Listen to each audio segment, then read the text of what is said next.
Sir, உங்களுக்கு சின்ன வயசுல அந்த சினிமாலாம் வரணும் அந்த இன்ட்ரெஸ்ட் எப்படி வந்தது உங்களுக்கு? ஆக்சுவலி எங்கள் அம்மா தான் காரணம்னு நினைக்கிறேன். எங்கள் அம்மா பயங்கர சினிமா ரசிகர் அவங்க. ஆமாம், எங்கள் ஊரில் எந்த படம் மாறினாலும் எல்லா படத்தையும் பார்க்குற ஒரு ஆள்னு எங்கள் அம்மா வச்சிருப்பாங்க. அது வந்து அப்போல்லாம் முத்துராமன் படமாக இருக்கட்டும், ஜெமினி கணேசன் படமாக இருக்கட்டும், எம்ஜிஆர் படமாக இருக்கட்டும், சிவாஜி படமாக இருக்கட்டும், படம் மாறினா போய் படம் பார்த்துருப்போம். நீங்க சொன்னீங்க இந்த 60 கிலோமீட்டர்லாம் போயிட்டு வரேன். இப்போ வீட்டுக்கு வரும்போது லேட் ஆகும்போது வீட்டில் தெரியாதா? எப்படின்னா எங்களுக்கு டியூஷன் அனுப்புவாங்க. ஓகே. ஸ்கூல் முடிஞ்சோடனே ஒரு 6-7 போல் டியூஷன் வாத்தியார் அனுப்புவாங்க. நாங்கள் அங்கே டியூஷன் படிச்சுட்டு அங்கேயே படுத்துருவோம் வாத்தியார் வீட்லேயே. ஓ. படுத்துட்டு இப்போ காலையில் எழுந்திரிச்சு வர்றது. இவங்களை பொறுத்த வரைக்கும் பையன் டியூஷன் போயிருக்கான் ஓகே அப்படின்னு அந்த டைம் பயன்படுத்திட்டு தான்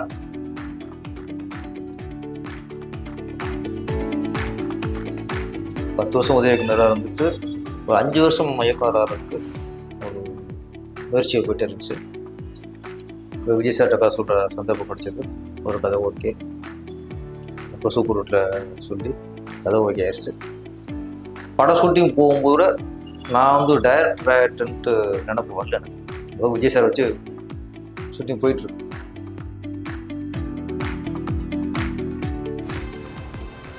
விஜயகாந்த் சார் கூட நீங்கள் ஒர்க் பண்ணியிருக்கீங்க தர்மபுரி மூவி. விஜயகாந்த் அண்ட் விஜய் 2 பேருமே பொலிட்டிக்ஸில் இருக்காங்க. ஸோ விஜயகாந்த் சார் இப்போ இல்லை, இப்போ வந்து புதுசாக விஜய் சார் வந்திருக்காங்க. நீங்கள் என்ன நினைக்கிறீங்க சார்? அவர் ஒரு நல்ல லீடராக வரும்னு நினைக்கிறீங்களா? என்னை பொறுத்த வரைக்கும் விஜய் சார் அரசியலுக்கு வருவார்னு நான் நம்பலை. நான் அவருடைய கேரக்டர் இருக்குல்ல, ரொம்ப சாஃப்டான கேரக்டர், ரொம்ப அமையான கேரக்டர், ரொம்ப அதாக பேச மாட்டார். அப்போ இந்த மாதிரி கேரக்டர் அரசுக்கு ஒத்து வராது. விஜயகாந்த் சார் ஓகே, அவர் போல்டாக இருக்கும். அதிமுக அப்படிங்கிறது அதுவும் பழம்பெரு கட்சி, அதுக்குன்னு ஒரு ஓட்டு வங்கி இருக்கும். நான் டிஎம்கே, நான் ஏடிஎம்கே சொல்லிட்டு வராங்களே, ரெட்டலைக்கு போட்டவங்க இருக்காங்க, உதயசூரன் போட்டு வந்தவங்களும் இருப்பாங்க. இப்போ அவங்க டக்குன்னு மாற மாட்டாங்க. இந்த ஓட்டு வங்கி அப்படி தான் இருக்கும். ஆட்சி மாற்றத்தை யார் ஏற்படுத்துவாங்கன்னா பொதுமக்கள், பொதுவான ஆட்கள். இப்போ தான் ஆட்சி மாற்றத்துக்கு காரணம். திமுக ஓட்டு வங்கி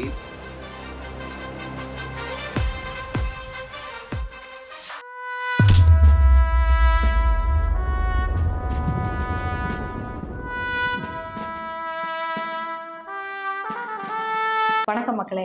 டன்ஸ்டன் இன்டர்நேஷ்னல் மீடியா திரைக்கலை த ஆர்ட் ஆஃப் சினிமாவோட இணைய நிகழ்ச்சிக்கு நம்ம கூட சேர்ந்துருக்கிறது மாஸ் கமர்ஷியல் சினிமாவோட ஒரு ஸ்ட்ராங் வாய்ஸ், நம்ம எல்லாருக்கும் பிடிச்ச டைரக்டர் பேரரசு சார். வணக்கம் சார். வணக்கம். நல்லா இருக்கீங்களா? நல்லா இருக்கேன் சார். சாரோட லைஃப் ஜேர்னி, ஸ்ட்ரகிள், சக்ஸஸ், ஃப்ளோப்ஸ் எல்லாத்தையும் பற்றியும் நம்ம இன்னைக்கு ஓப்பனாக பேச போகிறோம். ஸ்டார்ட் பண்ணலாமா சார்? பேரரசு சார், உங்களோட ரியல் நேம் என்ன? இந்த பேரரசுன்னு நேம் உங்களுக்கு எப்படி வந்தது? இல்லை, ரியல் நேமே பேரரசு தான். ஏதாவது ஃபுல் நேம்? ஆமாம், எங்கள் அப்பா அம்மா வந்து வச்ச பேரே பேரரசு தான்.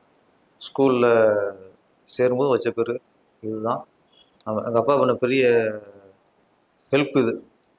பெருசாக அவங்களுக்கு சினிமாவுக்கு வந்துட்டு சில பேர்லாம் மாற்றுவாங்கள்ல, அந்த சிரமத்தில் எங்கள் அப்பா எனக்கு கொடுக்கல. ஒரு வேளை அவர் தோணியிருக்கோம், சினிமாவுக்கு போவான், நம்ம ஊர்க்கார முறை பேரை வச்சா மாற்றி விடுவான் அப்படின்னு நினச்சிட்டு பேரரசு வச்சுருக்கலாம். உங்களோட நேட்டிவ் பிளேஸ்? நாட்டரசன் கோட்டை. எங்க சார்? நாட்டரசன் கோட்டை. Okay okay. சிவகங்கை மாவட்டம், மதுரை பக்கம். நாட்டரசன் கோட்டை தான் சிவகாசியில் வச்சுருப்பேன். செகண்ட் ஹாஃப் ஃபுல்லாக நாட் சவுட்டில் நடக்கிற கதையாக தான் சிவகாசியில் இருக்கும். சார், உங்களுக்கு சின்ன வயசில் அந்த சினிமாலாம் வரணும் அந்த இன்ட்ரெஸ்ட் எப்படி வந்தது உங்களுக்கு? ஆக்சுவலி எங்கள் அம்மா தான் காரணம்னு நினைக்கிறேன். எங்கள் அம்மா பயங்கர சினிமா ரசிகர் அவங்க. ஆமாம், எங்கள் ஊரில் எந்த படம் மாறினாலும் எல்லா படத்தையும் பார்க்குற ஒரு ஆள்னு எங்கள் அம்மா வச்சிருப்பாங்க. அது வந்து அப்போல்லாம் முத்துராமன் படமாக இருக்கட்டும், ஜெமினி கணேசன் படமாக இருக்கட்டும், எம்ஜிஆர் படமாக இருக்கட்டும், சிவாஜி படமாக இருக்கட்டும், படம் மாறினா போய் படம் பார்த்துடணும். அவ்வளவு தீவிரமான சினிமா ரசி எங்கள் அம்மா. அது அவங்க கற்பத்தில் இருக்கும்போது நிறைய படமும் பார்த்துருக்காங்க. அது சில பிளட்டில் அது ஒரு இது வந்துடும். அது மட்டும் இல்லாமல் நான் எங்கள் அம்மா மாதிரி நானும் நிறைய படம் பார்ப்பேன். சிவகங்கை அங்கே 2 தேட்டர் இருக்கும். அப்போது எங்கள் ஊரில் ஒரு டூரிங் தேட்ரு, அப்புறம் காலாறுவீட்டில் ஒரு தேட்ரு, அப்புறம் சுற்று வட்டாரமாக இருக்கும். இதே மாதிரி தான் படம் படம் படம் படம் பார்க்குறது தான் வேலை உங்களுக்கு. ஸ்கூலுக்கு போனனால விட படத்துக்கு போனதான், தேட்டருக்கு போனதான் அதிகம். நிறைய சினிமா பார்த்தனால ஆட்டோமேட்டிக்காக ஒரு சினிமா மேலே ஒரு ஈர்ப்பு வந்துச்சு. ஒரு ஒரு ஸ்டேஜ் வரைக்கும் ஒரு ரசிகராகவே பார்த்தோம். அப்புறம் 9th அப்புறம் என் ஃப்ரெண்டு ஒருத்தர் இருப்பான், யூசுப்ன்ட்டு. நாங்கள் 2 பேரும் எல்லா படமும் பார்க்குறது போய். அப்போ ரிலீஸ் படம்லாம் மதுரை, காரைக்குடி. மதுரை வந்து 60 கிலோமீட்டர். சைக்கிளே போவோம். அவ்வளோ தூரம்? ஆமாம் ஆமாம், சைக்கிளே போயிடுவோம். ஈவினிங் ஷோக்குன்னா இங்கே வீட்டில் மதியம் எதுவும் சொல்ல மாட்டாங்களா சார்? வீட்டில் தெரியாமல் போயிடுவோம். ஓ. பக்கத்து ஊருக்கு போனாலே திட்டுவாங்க. மதுரை சைக்கிளில் போனால் விட மாட்டாங்க, தெரியாமல் போயிடுறது. காரைக்குடி அது 40 கிலோமீட்டர், அதுக்கும் சைக்கிள் 2 பேரும் போயிடுவோம். என்னென்னா ரிலீஸ் படம் பார்த்துட்டு படம் பார்த்தோம், ஓகே கதை தெரிஞ்சுக்கிட்டான், பொழுதுபோக்கு பார்த்தோம் அப்படின்ற இருக்காது. ஒரு ஸ்டேஜுக்கு அப்புறம் ஒரு படத்தை பார்த்துட்டு ஒரு 2 3 நாள் அதை பற்றி பேசிட்டு இருப்போம் நான் அவனும். இந்த விமர்சனம் பண்ணுற மாதிரி அதுக்கு வேற ஆணி வேற பிரித்து மேயிறது. அப்புறம் சில படம் தோல்வி அடைஞ்சிட்டா இந்த படம் ஏன் தோல்வி அடைஞ்சிச்சு, அப்பவே யோசிக்கிறேன். ஆமாம் என்ன காரணம், அப்புறம் நம்ம அனலைஸ் பண்ணுவோம். படம் ஹிட் ஆச்சுன்னா இந்த படம் ஹிட்டுக்கு காரணம் என்ன அப்புறம் அனலைஸ் பண்ணுறது. இந்த அனலைசிங் வந்து போக சினிமா மேலே ஒரு ஈர்ப்பு வந்துருச்சு. நான் 10th படிக்கும்போது நிறைய கதை எழுத ஆரம்பிச்சிட்டேன். +1 ஒரு கவிதை தொகுப்பு வெளியிட்டிருக்கேன், இளைய நிலவுகள்ட்டு. கவிதை, கதைகள், சிறுகதைகள். ஸ்கூல் மேகசின் அந்த மாதிரி எல்லாம். ஆமாம், அதெல்லாம் வந்திருக்கு. தென்றல் அப்படின்னு ஒரு கையெழுத்து பிரதி நடத்தினோம், நானும் செலியன் இப்போ கேமராமேன் இருக்கார்ல, அவர் எங்கள் ஊர் தான். ஓகே.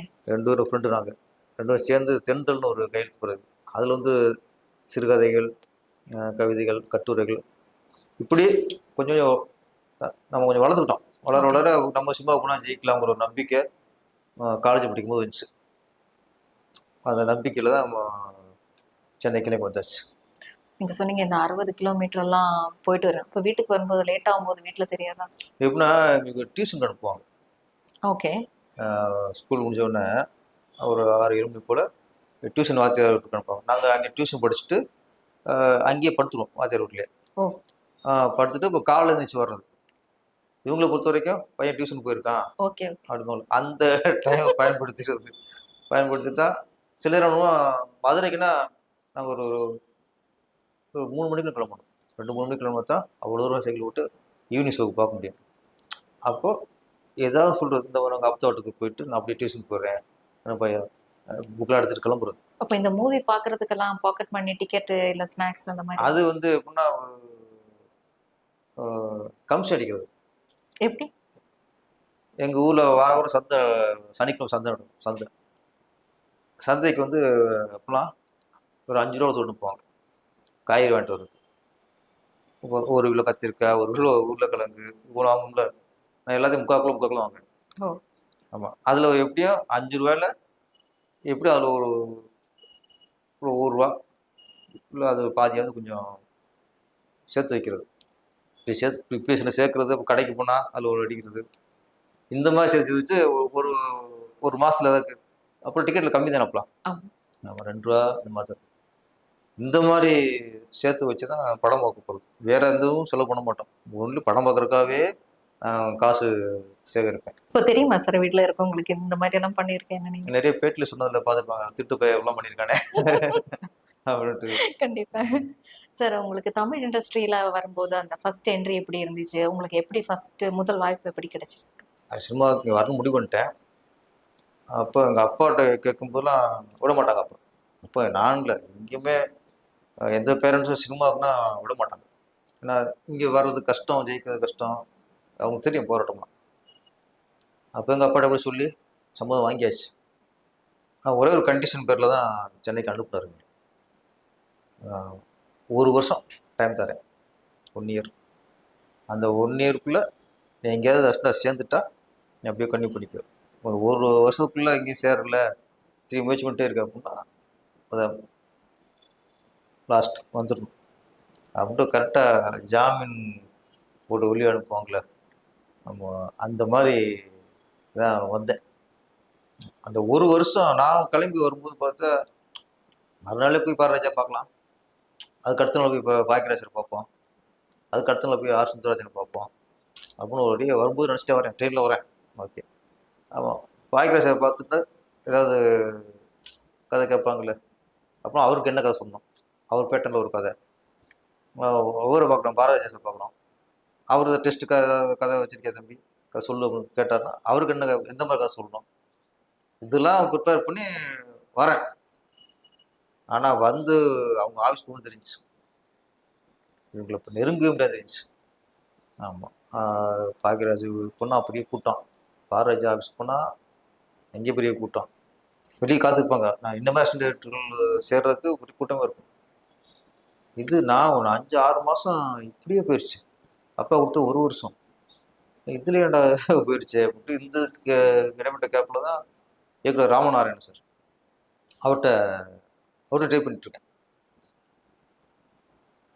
இது இடையில ஒரு சின்ன படம் ஒன்று, நீதி தூங்கான்னு ஒரு படம், நம்ம ஒளிமாறன் ஒரு டைரக்டர், புது டைரக்டர் தான். அதில் ஒரு வாய்ப்பு கிடச்சிதுங்க, அதில் சேர்ந்துட்டேன். சேர்ந்த உடனே முதல் நாள் சேர்ந்தாச்சு. அப்பா ஹாப்பி, எங்கேயோ சேர்ந்துட்டேன். முதல்ல அப்பாவுக்கு பதில் சொல்லிடலாம்ல, சேர்ந்துட்டு அப்பா அது ஒரு நாள் ஷூட்டிங் நினச்சி படம், நான் போய் அதுக்கப்புறம் ஷூட்டிங் நடக்கல, இருந்தாலும் அதில் சேர்ந்துட்டேன் அப்படின்ட்டு ஒரு சொல்லி ஒரு நாள் ஒரு இது ஃபோட்டோ எடுத்தாங்க. கிளாப் போல் வச்சுட்டு கீழே உட்காந்துருப்போம். அந்த ஆர்டிஸ்ட் அப்போ குமரிமுத்து, ஜூனியர் பாளையா, இதுதான் அன்றைக்கி ஆர்டிஸ்ட். இந்த ஸ்டில்லு எடுத்தாச்சு. அந்த ஸ்டில்லு வாங்குறதுக்கு நான் 1 வாரம் ஸ்டில் போட விட்டு போராடி, அப்போலாம் ஃபிலிம் ரோல் 36 அது ஃபுல்லாக ஆனால் தான் கழுவுவாங்க. 20 எடுத்துருக்கு, இன்னும் ஒரு 10-15 பேலன்ஸ் இருக்குன்னா ரோல் எடுக்க மாட்டாங்க. ஓகே, ஆமாம், இங்கே எடுத்து 10 தான் எடுத்துருக்கு போல இருக்குது, இன்னும் 20 முடியணும்.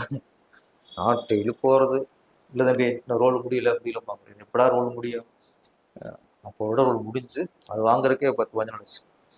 அந்த ஸ்டில்லு 4-5 பிரிண்ட் போட்டு முதல்ல எங்கள் அப்பாவுக்கு அனுப்பிட்டேன். நம்பணும்ல, கண்டிப்பாக நம்ம போய் சொல்லுவான்னு நினைப்பாங்க. அப்புறம் லெட்ரு தானே, இப்போ ஃபோன் வசதி நான் போயிடல, லெட்ரு தான் எழுதுறது.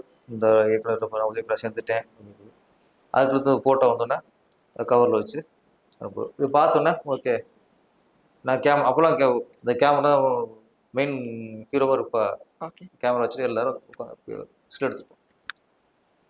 அந்த 7-8 மாதம் இது வாய்ப்பு கிடைச்சிது. இதை வச்சுட்டு அதில் தப்பிச்சிட்டேன். அதுக்கப்புறம் ராமநாஸ்டர் தொடர்ந்து போயிட்டே இருப்பேன். அப்போ தாய் பத்திரிக்கைன்னு ஒரு பத்திரிக்கை, வளம்புரி ஜான் தான் ஆசிரியர். அதில் சிறுகதை வந்துச்சு, சிறுகதை கோடுகளில் போட்டு நிறைய. அப்போ எல்லாருக்கும் கவிதைகள் சிறுகதைகள் அனுப்பிட்டே இருப்பேன். அது ஒரு பக்கம் போயிட்டு தாய் பத்திரிக்கை வந்துடுச்சு.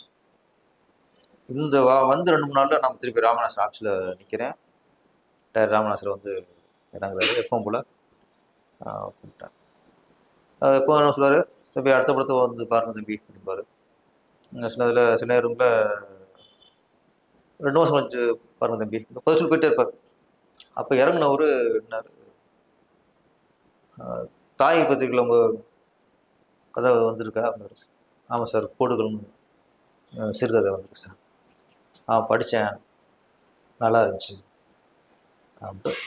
அப்புறம் சொன்னார், நாளைக்கு புது படத்துக்கு டிஸ்கஷன் போகிறேன், நீங்கள் வந்துருங்க. அந்த சிறுகதை கொடுத்த ஒரு அதான் சிபாரிசு பண்ணது அங்கே மெயின் சிபாரிசு சிறுகதை தான். அவரை சேர்ந்ததுக்கப்புறம் ரெகுலராக அவர்கிட்ட 10-15 கூட உதவியாளராக ஒர்க் பண்ணேன். இப்படி தான் நம்ம அசிஸ்டண்ட்டாக சேர்ந்த கதைகள். அந்த 1 வருஷம் ஆச்சு ஒரு சேர்றதுக்கு. அது பெரிய போராட்டங்கள் தான் சார். அந்த டைமுக்கு அப்புறம் நீங்கள் ஃபஸ்ட்டாக உங்களோட ஃபஸ்ட்டு மூவிலாம் ஓகே நம்ம டைரக்டர் ஆகிட்டோம், நம்ம அந்த இடத்துக்கு வரணும்னு நினச்சேன். ஸோ நான் டைரக்டர் ஆகிட்டேன், இயக்குனர் ஆகிட்டேன், அந்த ஒரு மூமெண்ட் எப்படி ஃபீல் பண்ணுறீங்க? நான் ஒரு உதவி இயக்குனராக அசோசியேட் டைரக்டராகவே ஒரு 5 வருஷம் ஃபீல்டில் இருந்திருக்கேன். 10 வருஷம் உதவி இயக்குனராக இருந்துட்டு ஒரு 5 வருஷம் இயக்குனராக இருக்கிறதுக்கு ஒரு முயற்சியை போயிட்டே இருந்துச்சு. இப்போ விஜய் சார்ட்ட கதை சொல்கிற சந்தர்ப்பம் படித்தது, ஒரு கதை ஓகே. அப்புறம் சூப்பர் ரூட்டில் சொல்லி கதை ஓகே ஆயிடுச்சு. படம் ஷூட்டிங் போகும்போது நான் வந்து டைரக்டர்ன்ட்டு நினப்பு வரல எனக்கு. இப்போ விஜய் சார் வச்சு ஷூட்டிங் போயிட்டுருக்கு. அப்போ ஒரு பத்திரில் கேட்டாங்க எப்படின்ட்டு, இந்த திருப்பாச்சிங்கிற படம் நான் உதவி இயக்குனராக இருந்து இயக்குனராக இருக்கு எக்ஸாம் எழுதுகிற மாதிரி, இதில் பாஸ் ஆகிட்டா இந்த படம் ஜெயிச்சிட்டா தான் நான் டைரக்டர், இல்லைன்னா உதவி இயக்குனர் கூட லாய்க்கலேன்ட்டு ஒரு ஒதுக்கிடுவாங்க. அதில் திருப்பாச்சி படங்கிறது நான் உதவிக்காக எக்ஸாம் எழுதிக்கிட்டு இருக்கேன். சார் உங்களோட மூவிஸில் வந்து பார்த்தீங்கன்னா விஜய் சாரோட மூவிஸ் தான் அதிகமாக இருக்குது, திருப்பாச்சி, சிவகாசி அந்த மாதிரி.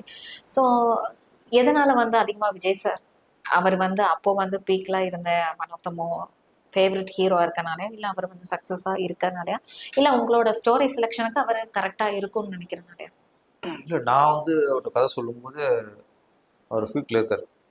அப்போவே பெரிய பெரிய நிறுவனங்கள், பெரிய பெரிய இயக்குனர்லாம் அவர் கால்ஷீட்டுக்காக காத்துக்கிட்ட டைம் தான் நான் திருப்பாச்சி கதை சொன்ன டைம். எனக்கு முன்ன பின்ன விஜய் சார்லாம் அறிமுகம் இல்லை. சூப்பர் குட்டில் கதை சொல்லி அங்கே ஓகே ஆனதுக்கப்புறம் இங்கே அனுப்பி வைக்கிறாங்க. ஒரு ஃபஸ்ட்டு அவருக்கு எனக்கு இந்த அறிமுகமே டோட்டலாக அவர் படம் நான் ஒர்க் பண்ணோம்ல. சொல்லப்போனால் எங்கேயுமே நேரோட பார்த்துருக்கேன். ஒரு 5 வருஷம் ஃபீல்டில் இருந்திருக்கேன். மற்ற ரஜினி சாரை பார்த்துருக்கேன், கமல் சாரை பார்த்துருக்கேன், அஜித் சார், எல்லாம் நேரம் பார்த்துருக்கேன். இவர் மட்டும் கதை சொல்லும்போது ஃபஸ்ட் டைம் நேராக பார்க்குறேன். கதை ஒரு 2 மணி நேரம் 2.25 மணி நேரம் கதை சொல்லியிருப்பேன். ஃபுல்லாக கதை கேட்டார். கதை கேட்டுட்டு ஓகே நம்ம பண்ணலான்ட்டார். அப்போ அங்கே வந்து பேரரசர் தெரியும், பெரிய டேரக்டரை ஒர்க் பண்ணியிருக்கிறாரு, அது எதுவுமே இல்லை. அவருக்கு கதை கதை பிடிச்சி போச்சு, அவ்வளோதான். உட்காந்த உடனே நீங்கள் யாரும் ஒர்க் பண்ணியிருக்கிய எந்ததும் என்கிட்ட கேட்கல. உட்காந்து அப்புறம் கேட்கலாமா அப்படின்ட்டார். உடனே கதை ஆரம்பிச்சிட்டோம். அப்போ அவருக்கு கதை தான் அவருக்கு மெயின். ஆமாம், அப்போ கதை பிடிச்சி போய் தான் கதை மேல் நம்பிக்கையில் எனக்கு வாய்ப்பு கொடுத்தாரு. சிவகாசி உடனே அடுத்த படமே எனக்கு வாய்ப்பு கொடுத்தாரு. அது எப்படின்னா திருப்பாச்சிங்கிற ஒரு படம் கொடுத்தோம்ல, அந்த நம்பிக்கை ஒரு ஹிட்டு கொடுத்து நம்பி கொடுத்தான். அவர் நம்பிக்கை காப்பாற்றாரு, பெரிய ஹிட்டு கொடுத்துட்டாரு. அப்படிங்கும்போது திருப்பாச்சி ஹிட்டு தான் உடனே சிவகாசி கிடச்சதுக்கு காரணம். அதுக்கப்புறம் கதை சொல்லி அதுவும் ஓகே, அதுவும் ஹிட் ஆயிடுச்சு. ஆக்சுவலி முதல் படத்துக்கு காரணம் கதை, 2வது படம் உடனே கொடுத்ததுக்கு காரணம் திருப்பாச்சியோட வெற்றி. உங்களுக்கு எப்படி இருந்துச்சு விஜய் சார் கூட ஒர்க் பண்ணும்போது? ஆனால் நான் ஒர்க் பண்ணும்போது அவரை வேப்பாக பார்க்க முடியாது. ஷூட்டிங் முடிச்சிட்டா தான் நம்ம பெரிய ஹீரோ, அவர் பெரிய ஹீரோட்ட பேசுகிறோம். வீட்டுக்கு போனால் பார்த்து பேசும்போதுலாம் ஒரு பெரிய ஹீரோட்ட பேசிக்கிட்டு இருக்கோம்லாம் மைண்டில் இருக்கும். ஃப்ரீயாக பேச முடியாது. ஷூட்டிங் ஸ்பாட்டில் எந்த ஒரு சூழ்நிலையும் அவர் வந்து நான் பெரிய ஹீரோவை பார்க்கல. அது காரணம் விஜய் சாரோட பிஹேவியர். ஸ்பாட் பண்ணிட்டாருன்னா அவர் டேரக்டர் என்ன சொன்னாரோ அது அதை மாற்றணும், இதை மாற்றணும், ரொம்ப ஆர்க்குலாம் நான் ஹீரோ இல்லை அவங்களுக்கு ஏற்ற மாதிரி வந்து ஸ்டோரி சேஞ்ச் பண்ணிக்கிறது இல்லை, இந்த மாதிரி அது இல்லை, அந்த மாதிரி அது எதுவும் இல்லை. அவருக்கு என்ன ஃபஸ்ட்டு கதை சொல்கிறோம்ல, கதை சொல்லும்போது கதை பிடிச்சிருந்துச்சின்னா அதில் ஏதாவது டவுட் இருக்குது, ஏதாவது கொஞ்சம் குழப்பம் இருக்குது அப்படின்னா அப்போயே கேட்டுவார், இந்த சீனில் இது இப்படி இருக்கு அப்படின்ட்டு. அது சரியாக விளக்க சொல்லிட்டா ஓகே. இல்லை சில சீன் பிடிக்காமல் இருக்கும், இதுக்கு பண்ணியிருக்கேன், வேறு மாதிரி பண்ணலாமா, ஓகே சார் அப்படி வேறு மாதிரி பண்ணி அதை கட் பண்ணிட்டோம்னா ஓகே. ஃபஸ்ட்டு கதை சொல்லி கதையை பிகினிங்கே அவரில் சில கரெக்ஷன் சொல்லி அதை சரி பண்ணிடுவோம். சரி பண்ணிட்டு ஃபுல் கதை ஓகே அப்படின்னா அதுக்கப்புறம் எந்த சேஞ்சஸ்ஸு, இதை மாற்றணும் அதை மாற்றணும் எந்த தலையிடுமே அப்படி இருக்காது. அவன் ஸ்பாட்டும் சரி, சாட்டர்டேனா அந்த இப்போ அதையும் பேச மாட்டார். நம்ம என்ன டைலாக் சொல்கிறோமோ அதை மைண்டில் வாங்கிட்டு பேசுவார், நடிப்பார். ஓகே அப்படின்னா ஓகே போயிடுவார். ஷூட்டிங் ஸ்பாட்டில் எந்த டிஸ்கஷன் அந்த இது வச்சுக்க மாட்டார். அப்போ நமக்கு என்னென்னா ஒரு இயக்குனராக அது பெரிய ஃப்ரீடம் வேணும். சார் இப்போ நீங்க சொன்னீங்க விஜய் சார் கூட நடிச்ச எக்ஸ்பீரியன்ஸ். நீங்க விஜயகாந்த் சார் கூட நீங்க ஒர்க் பண்ணியிருக்கீங்க தர்மபுரி மூவி. விஜயகாந்த் அண்ட் விஜய் 2 பேருமே பொலிட்டிக்ஸ்ல இருக்காங்க. ஸோ விஜயகாந்த் சார் இப்போ இல்லை, இப்போ வந்து புதுசா விஜய் சார் வந்திருக்காங்க. நீங்க என்ன நினைக்கிறீங்க சார்? அவர் நல்ல லீடரா வரும்னு நினைக்கிறீங்களா? விஜயகாந்த் சாரை பொறுத்த வரைக்கும் இவர் அரசுக்கு வருவாருங்கிறது நம்மளுக்கு கணிக்க முடிஞ்சு, எதிர்பார்த்தோம். விஜய் சாரை பொறுத்த வரைக்கும் இவர் அரசுக்கு இந்த அளவுக்கு வருவாருன்னு அவருக்கு நினப்பு இருந்துக்கலாம். நமக்கு அந்த ஒரு நினப்போல கணிக்க முடியல. என்னை பொறுத்த வரைக்கும் விஜய் சார் அரசியலுக்கு வருவார்னு நான் நம்பலை. நான் அவருடைய கேரக்டர் இருக்குல்ல, ரொம்ப சாஃப்டான கேரக்டர், ரொம்ப அமைதியான கேரக்டர், ரொம்ப அதாக பேச மாட்டார். அப்போ இந்த மாதிரி கேரக்டர் அரசுக்கு ஒத்து வராது. விஜயகாந்த் சார்னா ஓகே, அவர் போல்டாக இருக்கும், பேசுகிறது சரி, அப்புறம் பப்ளிக்கில் மூவ்மெண்ட்டு. ஷூட்டிங்கில் வந்து விஜய் சார்லாம் எங்கே அவுட்டோர் போனால் கூட்டம் வந்தால் கூட ஒரு லிமிட்டு தான் வச்சு கை கட்டிட்டு நடிச்சுட்டு போயிடுவார். விஜயகாந்த் சார் அப்படி இல்லை, பப்ளிக் உள்ள போவார், அவர் பேசுவார். ஒரு அந்த இது இருந்துச்சு. அப்போ இவர் அரசியலுக்கு இவர் கரெக்டாக வந்துடுவார்னு தோணுச்சு. இவர் வந்து நம்பலை. ஆனால் இன்னைக்கு அரசியலில் வந்து நினச்சி பார்க்காத அளவுக்கு அந்த ஸ்பீச் இருக்குல்ல, இந்த அளவுக்குலாம் ஸ்பீச் பேசுவாரா அப்படிங்கிறது நான் நினச்சி பார்க்கல. மூவி மாதிரி. ஆமாம், மாதிரி நம்ம முன்னால் ஆடியோ எல்லாத்தையும் பேசுவார் சார். அப்போ நான் நினைப்பேன், இவ்வளவு சாஃப்டாக பேசுகிறாரு. ஏன்னா அன்னைக்கு ஆயிரக்கணக்கில் ரசிகர் வந்திருப்பாங்க.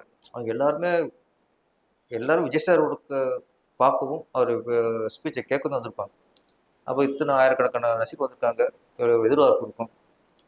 இவர் சும்மா சாஃப்டாக கம்மியாக பேசுகிறாருன்னா ஒரு குறையாது எனக்கு தெரிஞ்சு. நான் அதுவும் சில சொல்லியிருந்தேன், இன்னும் கொஞ்சம் பேசலாம், ரசிகருக்காக பேசலாம்ட்டு. எது அன்னைக்கு குறையா படிச்சோ இன்னைக்கு பயங்கர நிறைவாகவே இருக்கு இன்னைக்கு. அதனால் இன்னைக்கு ஒரு முழுக்க ஒரு அரசியல்வாதியாக ஒரு நினைச்சு பார்க்காத அளவுக்கு வளர்ச்சி நினைச்சிட்டார் சார். எதனால மக்கள் வந்து விஜய் சாரை வந்து சப்போர்ட் பண்ணுவேன்னு நினைக்கிறீங்க சார்? ஒரு மூவி பார்த்து அந்த விஜய் ஃபேனா இருக்கிறனாலயா, இல்லை வந்து உண்மையிலேயே இவங்க வந்து ஒரு லீடர்ஷிப் இவங்க கிட்ட இருக்கு, கண்டிப்பா இவங்க வந்து அடுத்த சிஎம் ஆனா வந்து நம்ம வந்து நிறைய விஷயங்கள் மாறலாம், அந்த மாதிரி நினைக்கிறனாலயா? ஃபர்ஸ்ட் வந்து இமேஜ். இங்கே நிறைய நடிகர்லாம் இருக்காங்க. ஒவ்வொரு குடும்பத்துலேயும் அந்த நம்ம வீட்டு பையன் நினைக்கிறாங்க. கண்டிப்பாக அந்த அந்த இமேஜ் எல்லாருக்கும் வந்துடாது. சமீபத்தில் அந்த இமேஜ் வந்து விஜய் சார் தான். பெண்கள் வந்து அண்ணன் நினைக்கிறோம், பெரிய லேடிஸ்லாம் தன் பிள்ளைய நினைக்கிறாங்க. இது வந்து பெரிய ஒரு ஈர்ப்பு. அப்போ நம்ம வீட்டு சிறந்த நடிகர், ஒரு பெரிய நடிகர், மாஸ் நடிகர் அப்படிங்கிறத தாண்டி விஜயை பார்க்கும்போது நம்ம வீட்டு பிள்ளை மாதிரி அதை நினைக்கிற ஒரு இது இருக்குல்ல, அந்த இமேஜ் தான் பெரிய, அதுதான் பெரிய பலம். இன்னைக்கு வெளியெல்லாம் போறாரு, நிறைய க்ரௌடு வருது. க்ரௌடு வர்றதுங்கிறது ஒரு நடிகனை பார்க்கறதுக்குன்னு ஒரு க்ரௌடு வரும் கண்டிப்பாக. ஆனால் அதே மாரி இன்னொன்று பிடிச்சி போய் பார்க்கறது ஒன்று, வேடிக்கை பார்க்கறது ஒன்று இருக்கு. ஒரு ஹீரோவை மனசுக்கு பிடிச்சி போய் பார்க்கறது ஒன்று இருக்கு. கண்டிப்பாக. ஆமாம், இப்போ வேடிக்கை பார்க்குற நிறைய நடிகர் வராங்க, அரசுக்கு வந்திருக்காங்க. அவங்க மக்களாக பார்க்கும்போது அது வேடிக்கை பார்க்கலாம். கண்டிப்பாக. இந்த கூட்டம் அப்படி பார்த்த முடியாது. இது போய் அவரை பிடிச்சி போய் அவரை விரும்பி நம்ம விஜய், நம்ம நடிகருங்கிறதுல நம்ம விஜய் அப்படிங்கிற நம்ம அந்த பசங்களாம் விஜய் அங்கிள் அப்போ ஒரு பாசம் வந்துச்சு. பாசத்தோட பார்க்குற பார்வை அந்த கூட்டம். இதுக்கு காட் கிஃப்ட் தான் அது சார். அதிகமாக வந்து யாரை சப்போர்ட் பண்ணுறேன்னு நினைக்கலாம் சார்? கொஞ்சம் ஏஜான பீப்புள்ஸ் வந்து அக்செப்ட் பண்ணுவாங்களா, இல்லை ஒன்லி யங்ஸ்டர்ஸ் மட்டுமா? இல்லை, உங்களுக்கு எப்பவுமே தேர்தலில் இப்போ திமுக அப்படின்னா திமுகவுக்குன்னு ஒரு ஓட்டு வங்கி இருக்கும். அதிமுக அப்படிங்கிறது அதுவும் பழம்பெரு கட்சி, அதுக்குன்னு ஒரு ஓட்டு வங்கி இருக்கும். நான் டிஎம்கே, நான் ஏடிஎம்கே சொல்லிட்டு வராங்களே, ரெட்டலைக்கு போட்டவங்க இருக்காங்க, உதயசூரன் போட்டு வந்தவங்களும் இருப்பாங்க. இப்போ அவங்க டக்குன்னு மாற மாட்டாங்க. அந்த ஓட்டு வங்கி அப்படி தான் இருக்கும். ஆட்சி மாற்றத்தை யார் ஏற்படுத்துவாங்கன்னா பொதுமக்கள், இந்த பொதுவான ஆள் இருக்காங்களே, இவங்க தான் ஆட்சி மாற்றத்துக்கு காரணம். திமுக ஓட்டு வங்கி காரணம் இருக்காது, அது அஸ்திவாரம், அவ்வளோதான். இப்போ ஜெயலலிதா அவர்கள் ஒரு முறை ஜெயிச்சாங்க, சிஎம் ஆகிட்டாங்க. அப்போ பார்த்தா திமுகவில் ஒரு சீட்டு தான், ஒரு சீட்டு தான். கலைஞர் மட்டும் தான் ஜெயிச்சார் சட்டசபைக்குள்ள. கடைசி அவரும் வரல. சட்டசபையில் முழுக்க நிறைஞ்சிருந்தது யாருன்னா ஏடிஎம்கேயும் காங்கிரஸ் தான். அப்படி இருந்துச்சு. அப்போ இதுக்கப்புறம் சார் வரைக்கும் எம்ஜிஆர் மாதிரி சார் வரைக்கும் ஜெயலலிதா சிஎம்ங்கிற ஒரு இமேஜ், ஒரு மாஸ் இருந்துச்சு. அடுத்த தேர்தலில் பார்த்தா இந்த மாதிரி ஜெயிக்கல. ரெண்டு தொகுதியிலையும் தோத்து போயிட்டாங்க. ஆனால் ஓட்டு வங்கி அதிமுக போட்டவங்களாம் திமுகவுக்கு போடலை, அதிமுக தான் போட்டான். திமுக போட்டவன் திமுக தான் போட்டான். அந்த நடுநிலை மக்கள் இருக்காங்களே, இவங்க டிசைட் பண்ணுவாங்க, ஓகே இந்த அம்மா போராட்டம் ஆடிடுச்சு, அதிகாரத்தை மிஸ்யூஸ் பண்ணிடுச்சு, பையனுக்கு ஆடம்பர கல்யாணம் பண்ணிடுச்சு, இது எல்லாமே செய்திகள்லாம் பார்க்கும்போது அப்பவே ஒவ்வொன்றா டிசைட் பண்ணிடுவாங்க. அப்போ இதுக்கப்புறம் இந்த அம்மாவிட்ட ஆட்சியை கொடுத்தா சரியாக வராது, மாற்றி போட்டாங்க. அப்போ இந்த மாற்று அவங்க மாற்றி போகிற பொதுமக்கள் ஓட்டுருக்குல்ல, இதுதான் ஆட்சி மாற்றத்துக்கான காரணம், முக்கிய காரணம். அது மாதிரி இப்போ ஒரு பக்கம் ஏடிஎம்கே, ஒரு பக்கம் டிஎம்கே, இப்போ மூணாவது ஒரு பலமிக்க ஒரு கட்சியாக இன்னைக்கு டிவிக்கு வந்திருக்கு. கண்டிப்பாக. இப்போ பொதுமக்களும் பார்த்துட்டே இருக்காங்க. இந்த பொதுமக்கள் முடிவு பண்ணுறது அன்னைக்கு இளைஞர்கள் நிறைய ஓட்டு விஜய்க்கு கண்டிப்பாக விழுவும். அதில் ஒரு 40% இன்னைக்கு ஓட்டு இல்லை.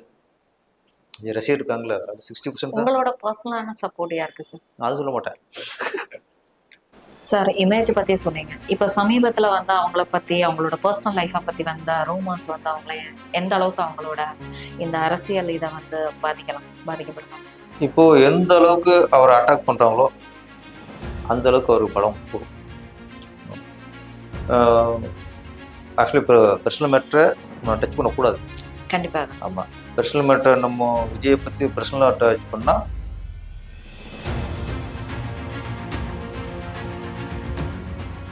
ஆனால் அதிகமாக வந்தது இப்போ சமீபத்தில் வந்து விஜய் சாரோட அந்த பர்சனல் லைஃப்பை பற்றியும் மற்ற ரூமர்ஸ் அந்த மாதிரி வந்து அதுவும் வந்து பாதிக்கப்படலாம்ல. அதுக்கும் அது வந்து நீங்கள் வந்து சந்தோஷப்பட்டுக்கலாம். அது சரியாக தப்பாங்கிறது நம்ம நீங்கள் நானும் முடிவெடுக்கிற விஷயம் இல்லை. அது நீதிமன்றத்துக்கு போயிடுச்சு. ஆயிரம் கண்டிப்பாக. அதனால உங்களுக்கு கூட்டம் முன்னோட கூட்டம் அதிகமாக காரணம் இவங்க ஏற்றி விட்டதான். அதை கண்டுக்காம விட்டுருந்தா இந்த ஓகே அவர் முடிஞ்ச அளவுக்கு ஜெயிச்சிருப்பாரு.